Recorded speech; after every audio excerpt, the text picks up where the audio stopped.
Hello everybody, welcome to the Wonky Angle, where I talk about electronic music, both new and old. And today, I'm talking about the 1996 album by Cujo, Adventures in Foam. Alright, at very long last, it's finally time to start up a new discography review, and this has been a pretty heavily requested one. We're talking about the legendary LA-based Brazilian producer Amon Tobin. Well, actually, I think it's pronounced Amon Tobin, not Amon, like I've been saying the past several years, but whatever. It's gonna be a hard habit to break. On some level, I don't think this guy needs too much of an introduction to the regular audience of this channel. At one point, he was probably the most popular name signed to the Ninja Tune label. Several of his tracks have been licensed out to commercials and movies. Over the years, he evolved his sound from jazzy breakbeat material into much more experimental sound design, and has ended up with several of the most well-acclaimed projects in the entire world of electronic music. I myself included 2 of his albums on my favorites of all time list back in 2016. Although I'm getting a bit ahead of myself here. We're not quite starting with like the legendary projects that most people know him for, like Permutation and Super Modified and all those, quite yet.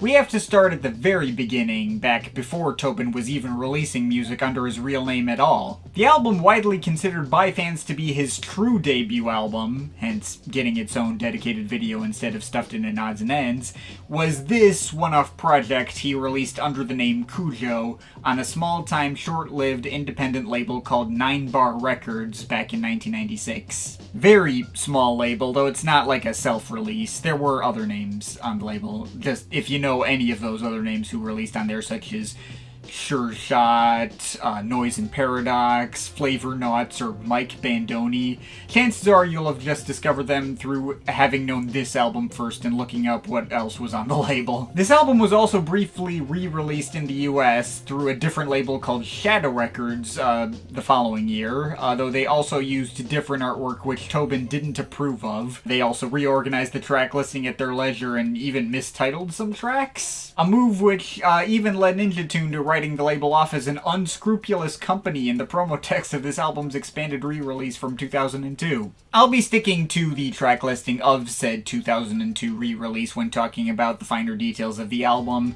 It's just the original 1996 track listing with 6 bonus tracks tacked on at the end. Anyway, as for what this album sounds like, so, you know how a few months before this album was released in September 1986, there was also this little debut album, also from an artist who would go on to immediately move to a much more well-known label and become one of the most well-acclaimed names in the genre. This little album called Feed Me Weird Things by Square Pusher. It's got loads of dense drum and bass breakbeats combined with jazzier flares, adding up to a bit of a lo-fi film noirish vibe. Widely considered to be something of a pioneering release for that particular genre and scene. You might have heard of it. Adventures in Foam is pretty much the exact same kind of thing as that. The particular execution of those breakbeats and jazzier flares is obviously different from Feed Me Weird Things, mostly thanks to being based around cut-up samples rather than Square Pusher's approach of original synth and bass guitar performances. Also, Square Pusher goes much heavier on the traditional amen breaks and drill and bass sound, while Tobin's breakbeats tend to take more influence from instrumental hip-hop, helping pave the way for that early Ninja Tune jazz break style. But the final effect is more or less exactly the same. And while both artists' sounds obviously would go on to become a lot more distinct from each other, at this early point I think Tobin was unlucky enough to kinda end up falling more in Square Pusher's shadow in my eyes. This album is very good, but it's no Feed Me Weird Things if you ask me. It still kind of shows Tobin's sound in prototype form, and he hasn't developed it that well quite yet or given it the level of depth or interesting texture which would become more present on his albums after this. Adventures in Foam is an album that pretty much has one formula and sticks to it, continually repeating it with fairly mild variations over the entire course of the record.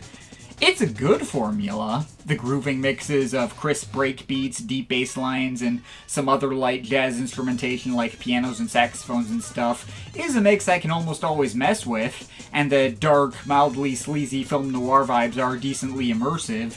but not every iteration of this formula ends up the most distinct or interesting in context. And for an album with 20 tracks adding up to over 100 minutes of music, there's less to say about the material on display here than you might expect. A lot of my descriptions of these tracks are pretty similar, and the album does have a bit of a tendency to run together. So what works on this album? It certainly starts out strong with the opener Cat People. The breaks on that one have much more of a straightforward hip-hop texture. The pianos and wailing sax lines and mysterious filtered organ pads set up that detective movie vibe pretty immediately. Maybe the stock MIDI pizzicato strings make it sound a bit cheaper, but I'll let him get away with it. I like Old Bunkhouse and its mix of slower breakbeats, super low-key moody guitar loops, and light keyboards, made for one of the marginally stronger melodies on display here. The Sighting goes for a fittingly spacier feel with some synth bass lines to match its UFO theme. Break Charmer takes a bit to really get going for me, though once it really slips into its mixes of upright bass and muted trumpets, I did start to get pulled in more. And On the Track not only has one of the most dynamic and lively jazzy break beats, but it also brings in a bunch of vibraphones. I always like me some vibraphones. And on the more energetic side, a track like Traffic was really fun with all its much flashier and more boisterous horn solos going up next to the Amen breaks. The Methods started out with a classy minimalistic piano loop, but built up more and more drum breaks over it as it went along and got pretty exciting. And the album closer Cruiser takes us out on one of the most frantic, well-detailed and climactic drum and bass mixes with other nice classy piano loops to layer on top. Although this is unfortunately one of those album closers that did that whole CD hidden track gimmick. It looks like a 14-minute track when you see it on streaming services, but it's really just a 5.5-minute track with 7 full minutes of dead silence and a less than 2-minute experimental dark ambient fragment stuck on at the end, so that's not ideal. But the track itself is one of the better ones here otherwise. And while I'm at it, the inclusion of experimental dark ambient interludes like that hidden track, and also the album's intro track, and the Reef's Edge, or sometimes just called Reef's Interval, those were a cool touch, and had plenty of neat effects to throw at you. I did not mind any of those being there for the sake of adding a bit more variety and flavor that still added to the overall vibe it was going for. But as many tracks that did really grab me, there were also a bunch of tracks that, while perfectly fine for what they are, would lose my interest in context. The more standard drum and bass breakbeats of North Star going up next to thinner bass loops and the occasional deep voice sample of It's All Mine and Your Woman Too, purposefully going for that creepy stalker vibe, I guess.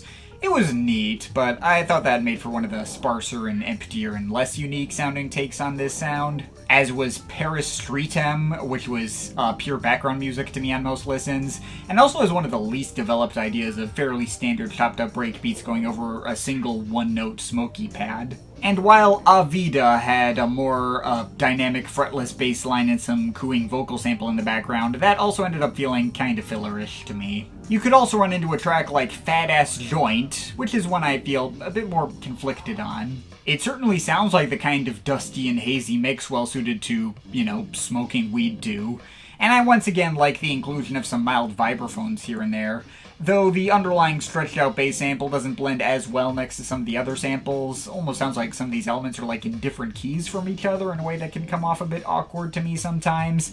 And while I'm at it, naming a track Fat Ass Joint with a literal sample of someone talking about smoking a fat ass joint, this strikes me as maybe a little on the nose. Like, even Nightmares on Wax Smoker's Delight let its purpose speak for itself more than that. Now, with all of that in mind, when the main core of this album does end up feeling a bit inconsistent like this, I would probably expect the addition of a bunch of bonus tracks to end up, like, maybe beating these ideas into the ground and leave me starting to get sick of the sound.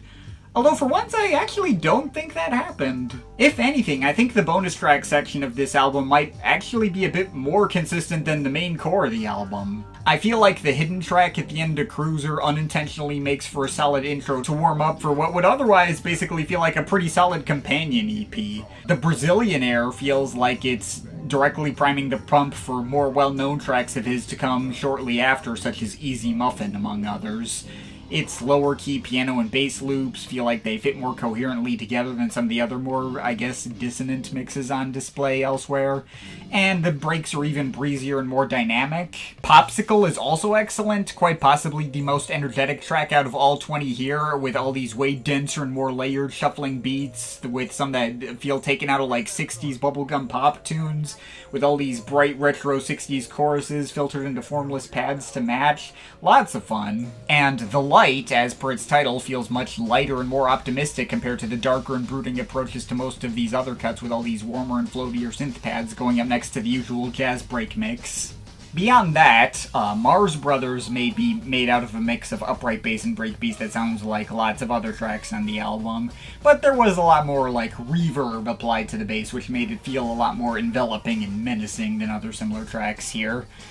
The sequel is a more complex and fun drill and bass workout stretching on for nearly 8 minutes, but I barely even noticed it was any longer than the other tracks here. I guess my least favorite of the bonus tracks might be 4 or 6. The mix of trumpets and rumbling bass synths on that one, it doesn't really stand out that much from the overall mix this album set down. Though I do feel like it's still able to be carried by its more dynamic jazz drumming samples that still feel pretty punchy and organic despite their slower and more off-kilter patterns. I'd still probably take that one over some of the fillery cuts in the main bulk of the album. Oh yeah, and while I'm here, I should also probably mention that the Shadow Records re-released with that unapproved cover I mentioned, that version actually technically had one exclusive track on it which does not appear on Ninja Tune's expanded version. That track was mislabeled as being called the sequel there, but it's actually called Clockwork. That showed up on some like other various artists' comp. And it's worth looking up separately. Like, it's the same mix of musical ingredients you would expect from what this album already set down, but it's one of the most energetic and propulsive iterations of this sound as well. Super fast-paced jazz drumming that is not drum and bass style, super punchy and exciting piano samples layered over it. That would also probably be one of the bigger highlights if it were included on the version I'm used to. So yeah, that's everything on Adventures in Foam. All things considered, it's a pretty solid album. A lot of nice fun jazz breaks and dark detective mystery movie vibes. Though, if it sounds like I've been overly harsh to some parts of this thing, that's mainly because I know this doesn't really demonstrate the full capability of what Tobin can do. He would go on to take ideas similar to these and improve upon them significantly in a way that felt a lot more unique and like the kind of thing only he could do. As fun as this album is, there's plenty of other artists who I think would have been perfectly capable of making an album like this, and did.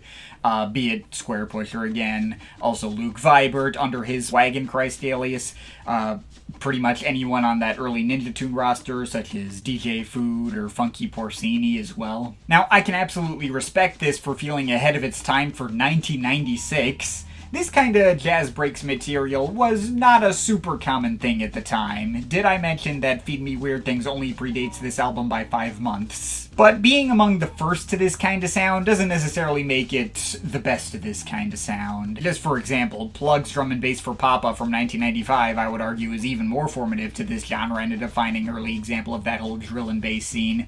But I've also gone on record saying I don't think that album holds up very well and is a lot more dry and dull a listening experience than you'd probably expect by today's standards. I'd certainly more highly recommend Adventures in Foam over that. Looking at an album like this, I can say that maybe the choices and breakbeats can occasionally feel a little basic, some of the mixes don't always feel like they blend as well together as they could, the pacing is a bit hit and miss, and the experience might be a tiny bit on the overlong side with a handful of tracks that feel like filler. But even with that in mind, I don't dislike any of this stuff either. Even the worst parts of this album, like Paris Streetham or North Star, are still perfectly fine for what they are. I get it if cuts like those were favorites for other people. And again, with an expanded track listing adding up to 20 tracks over 100 minutes of music, this had the potential to be a lot more tedious than it was. The EP of bonus tracks, I think, did more to actually add to the experience than overload it. Loki even gave at least a tiny bit of purpose to that long silence in the middle of Cruiser. Still wish that wasn't there, but, you know. So yeah, this album may not be the greatest thing ever, and he has much better stuff to come, but this is certainly a solidly promising start to his career that's still worth picking up if you've never heard it and thought it might interest you. So, yeah, I'm feeling a 7.5 out of 10 on this one. But of course, this is just my opinion. You can feel free to disagree with it, but I'd like to hear your thoughts, so leave the comments in the comment thing down there. Shout out to my Patreon supporters. They're awesome people. You want to add yourself to that list, link to my Patreon is in the description. But yeah, that's pretty much it. That's all for today. See you next time.